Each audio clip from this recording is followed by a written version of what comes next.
Which leads us to our bottom two, Shelly and Japs. Okay, this is it. Paklaruhin ko lang, ang pangalang tatawagin ko ay siyang uuwi ngayong gabi. Protege Nation, are you ready?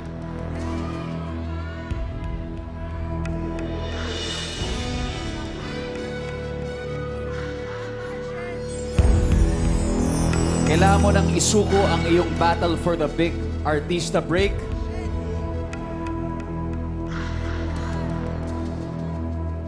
Shelly.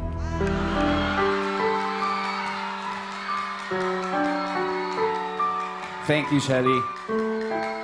Your battle ends tonight.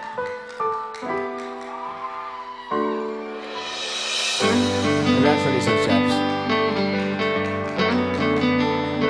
Silipin natin ang highlights ng Protege journey mo, Shelly.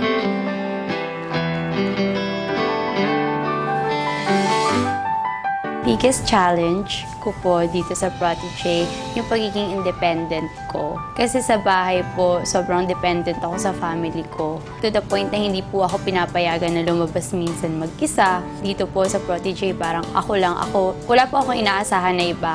Mentor Ricky po, thank you kasi nagtiwala po kayo sa akin. Sa mga fans ko, thank you sa pagtitiwala, sa pagsuporta sa akin.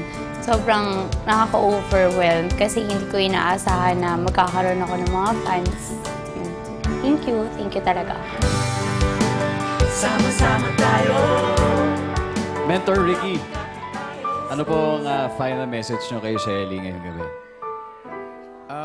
Palagi ko naman sinasabi sa kanila na itong contest na to, dalawa lang ang mananalo.